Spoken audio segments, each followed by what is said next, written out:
Hi everyone, welcome back to our channel. In previous video, we have discussed the statement of convolution theorem which is used to find inverse Z transformations. In this video, I would like to give an example to find inverse Z transformation of a given function which is in terms of small z by using convolution theorem. Okay, see. This is the statement of the given problem. Apply convolution theorem to evaluate z inverse of z square by z minus 3 into z minus 5. Okay. Before starting the solution of this problem, I want to remind a formula to you. Okay. See, we know that the terms ar square and so on, ar cube, ar power 4 and so on are all in GP. GP means geometric progression with the common ratio small r and with the first term small a. Okay, then the sum of first n terms, which are in GP.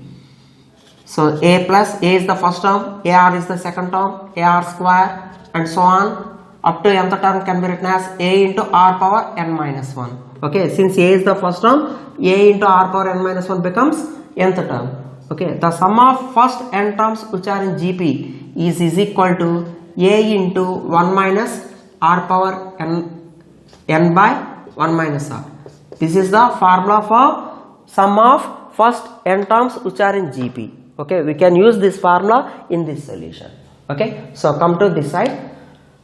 Here we have to find out the inverse Z transformation of this function z square by z minus 3 into z minus 5 by applying convolution theorem. Don't forget one important thing. Whenever convolution theorem is mentioned in the statement, in that case don't use the partial fractions. Okay? See, first of all, to apply convolution theorem for the given problem, we should select two functions. Let us choose two functions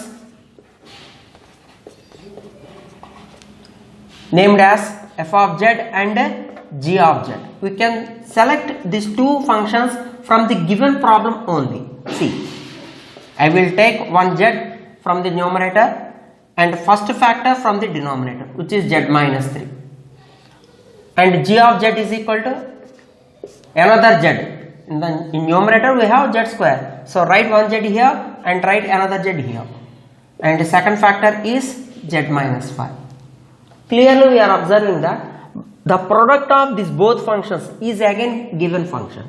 In this way we have to choose the functions from the given problem only. Okay, don't forget this thing. Immediately you have to find out z inverse of given function f of z and z inverse of another function which is g of z. So z inverse of z by z minus 3. Clearly we are observing that this is in the form of z inverse of z by z minus a, which is equal to a power n. That's why a is equal to 3 here, so you will get 3 power n. You can say this is f of n. That is equal to z inverse of g of z is equal to z inverse of z by z minus 5 now. Clearly this is also in this form. So here a would be 5. So 5 power n is the result. You can say this is g of n. This is the first part of the given problem. Okay. For applying convolution theorem, we should require f of z and g of z. We can select these two functions from the given problem only, so that the product of these both functions should be again given problem. Okay. After that, find out inverse Z transformations of both functions and put the names as f of n and g of n. Now write the statement of the convolution theorem. By convolution theorem on inverse Z transformation, we have z inverse of f of z into g of z is equal to summation m is equal to 0 to n, m is equal to 0 to n, f of m into g of n minus m, g of small n minus m. replace all values in this formula. Okay, I will write the next step here. See, so by replacing all values in this original formula, you will get z inverse of f of z into g of z. So z into z square whole by z minus 3 into z minus 1. Nothing but given problem.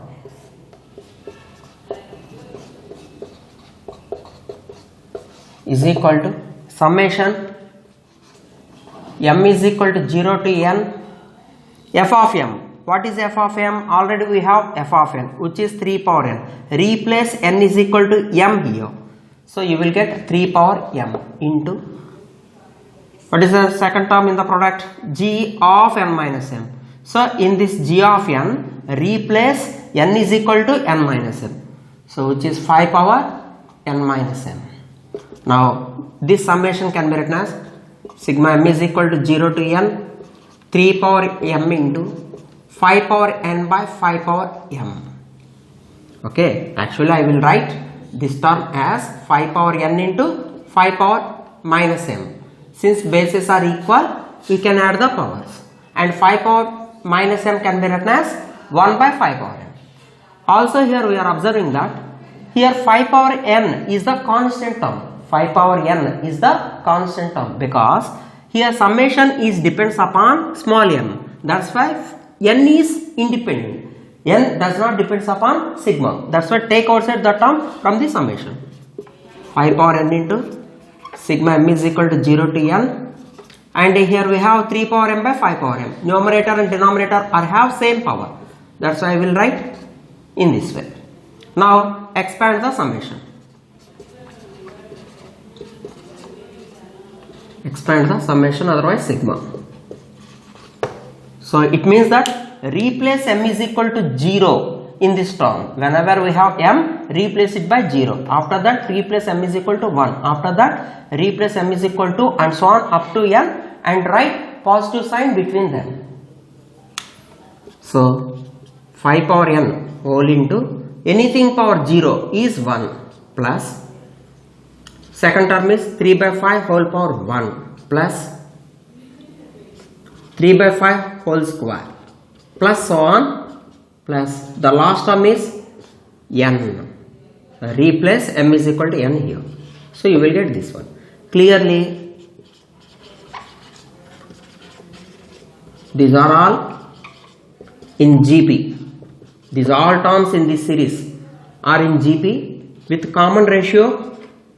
What is the common ratio? In GP, common ratio is represented by small r, which is 3 by 5. Okay, you can take the ratio of the first two terms, otherwise ratio of the second term and third term, you will get 3 by 5. And what is the first term? 1. Also, these are all n plus 1 terms. Okay, in this summation we have n. Now the sum of these n plus 1 terms which are in GP is 5 power n into a into 1 minus r power n plus 1.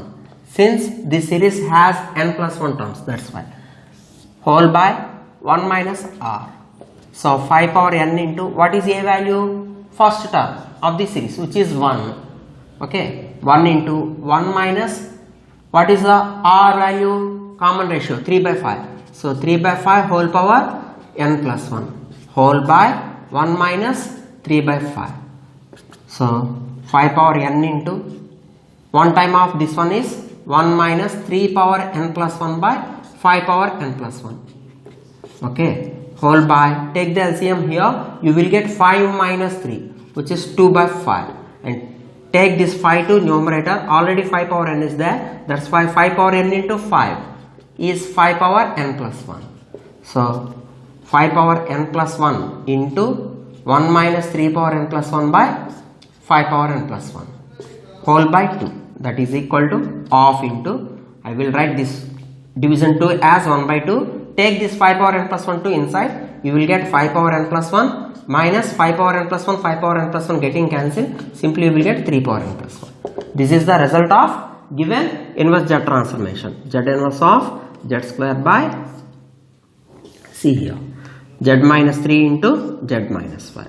In this way, we can easily find out the inverse Z transformation of given function by applying convolution theorem. In the next video, I will give some more examples on Z transformations and inverse Z transformations. Thank you very much.